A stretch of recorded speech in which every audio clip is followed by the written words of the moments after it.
Imagine opening your front door, years after your world was ripped apart, to find the woman who betrayed you standing there with another man's child, calmly announcing she's ready to be a family again. My heart didn't just sink, it plunged into a freezing abyss of shock and pure, unadulterated rage. I slammed the door shut, but the story, and the pain, had just begun. Let me take you back. Angela, 36, and I, 37, were once a different story.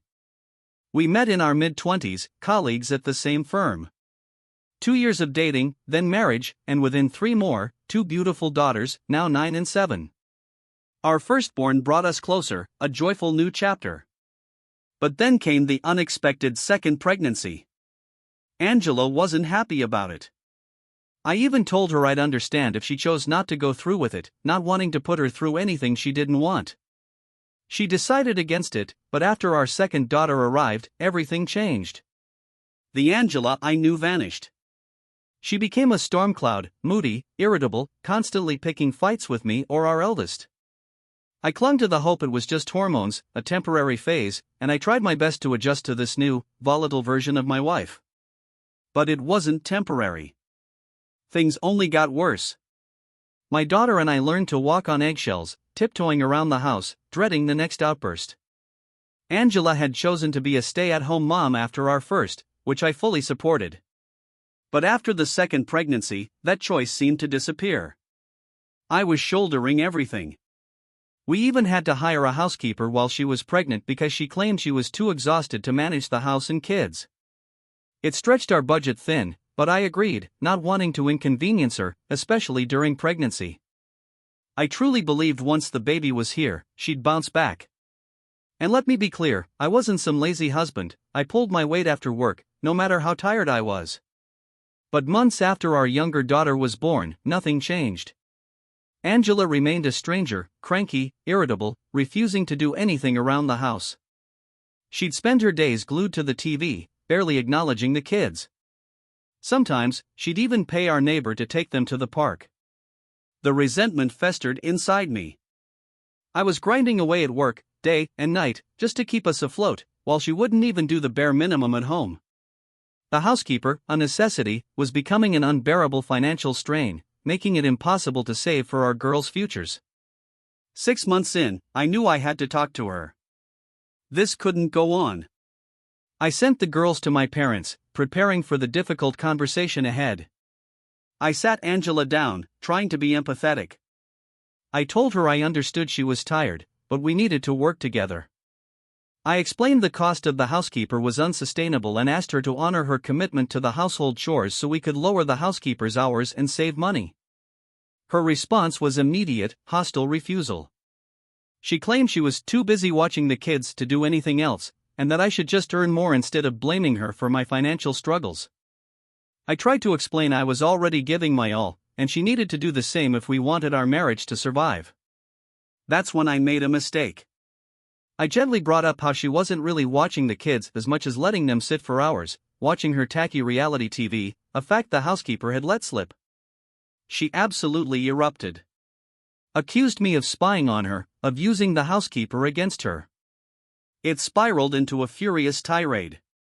She was done being pushed around, forced to do all the work while I just sat at a desk for a few hours.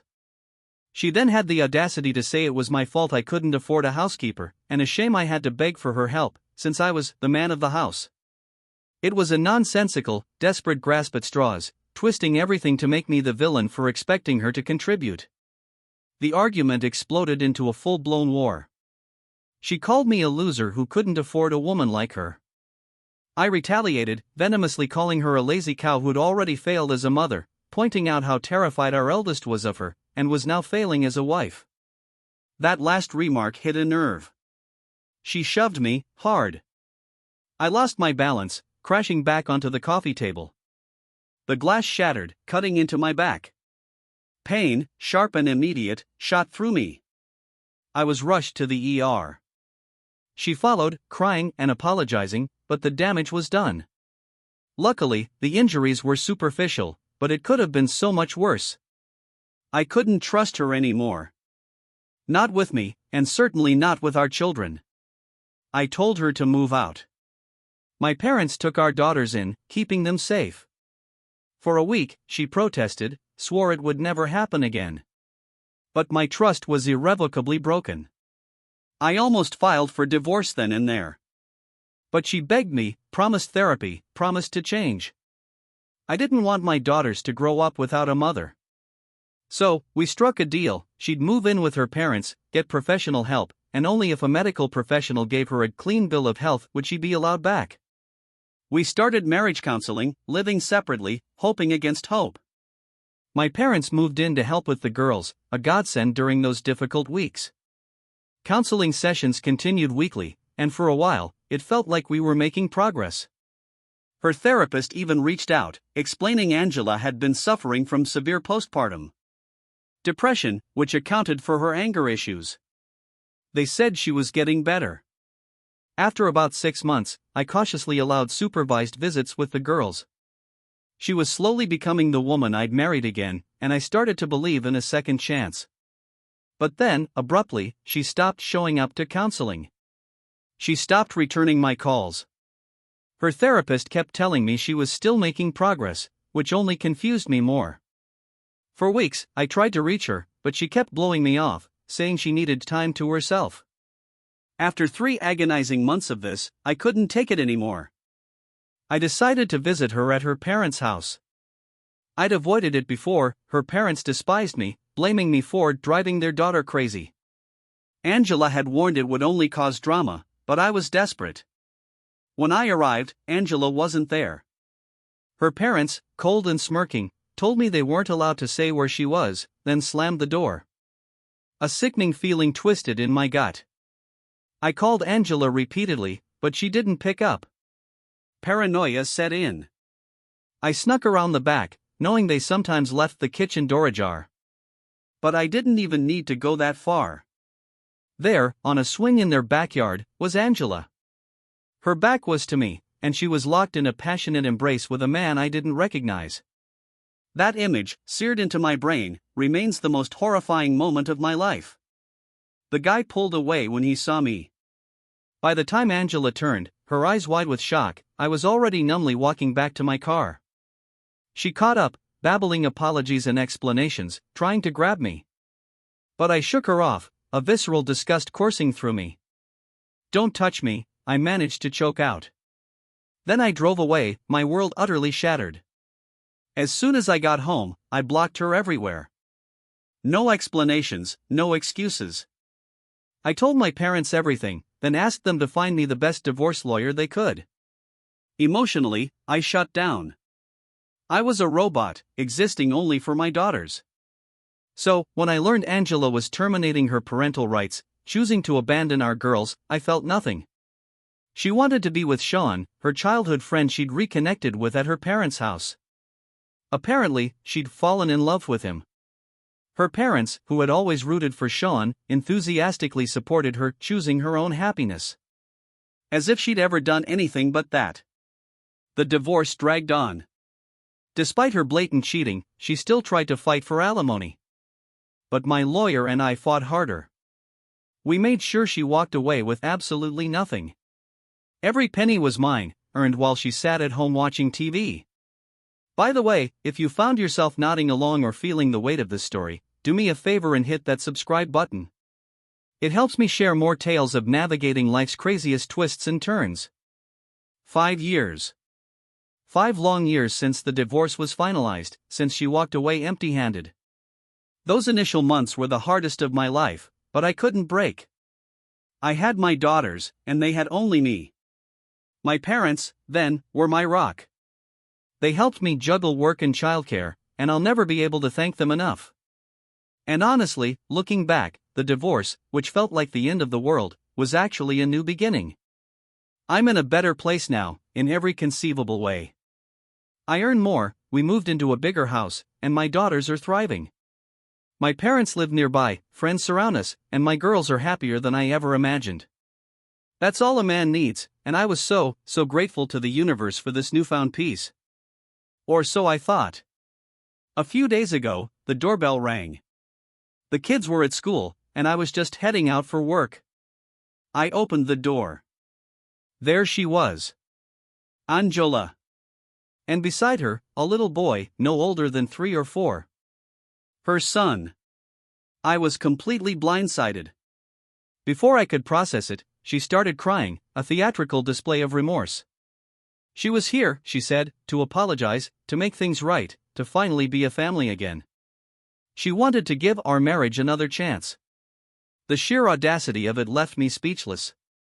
She wanted to give our marriage another chance, as if that decision was hers to make. In a split second, my mind snapped shut. This is not your family anymore, I told her, my voice cold, devoid of emotion. I stopped being your husband the day you cheated. The divorce was just a legal formality. You gave up custody of your daughters. You have no right to refer to us as family. Then, I slammed the door in her face. I wanted to unleash every curse, every insult, but the innocent little boy beside her stopped me. I heard her wailing outside for a few minutes, but I ignored it. Once I was sure she was gone, I left for work, trying desperately to push the encounter from my mind. I almost succeeded. Until I got home. My phone rang. It was my parents.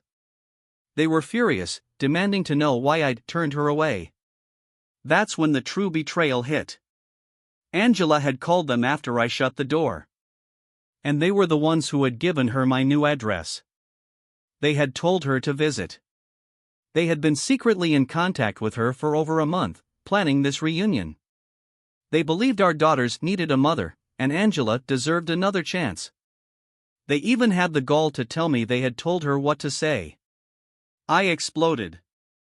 How dare they? How dare they forgive her, scheme behind my back, and risk my children's emotional well-being without even consulting me? It was reckless, irresponsible, and a profound breach of trust. But they refused to see it. They brought up how much they'd helped during the divorce, how they still looked after the kids, claiming they had an equal right to decide what was best for their granddaughters. They called me selfish, arrogant, ruining my daughters' lives by not giving Angela another chance. Even when I reminded them she had signed away her parental rights, they dismissed it, accusing me of insulting them, of suggesting they'd put their granddaughters in harm's way. I didn't think I was out of line. I'd thought about this a lot. Then, about a week ago, after Angela's desperate reappearance, I uncovered the full, horrifying truth about my parents' involvement. It's still raw, still mind-boggling how deeply they all betrayed me without a second thought. Not only had they given Angela my new address, they'd been in constant contact with her all along. I had cut her out, but they hadn't. They believed she'd come around. Sean, the love of her life, had forced Angela to sign away her parental rights during the divorce. He'd given her an ultimatum: abandon her family for a new life with him, or fight for custody and lose him. She chose Sean. My parents told me Angela had reached out to them shortly after I filed for divorce, claiming she was backed into a corner. I was fighting for full custody with supervised visits, and Sean wanted her to abandon the kids completely. She knew her chances of even partial custody were slim, given her cheating and her history of temper issues. So, she chose Sean. But she also begged my parents to be her bridge to the girls. She knew that once she signed away her rights, she'd have no visitation whatsoever. But they would. And they exploited that, manipulating me for years.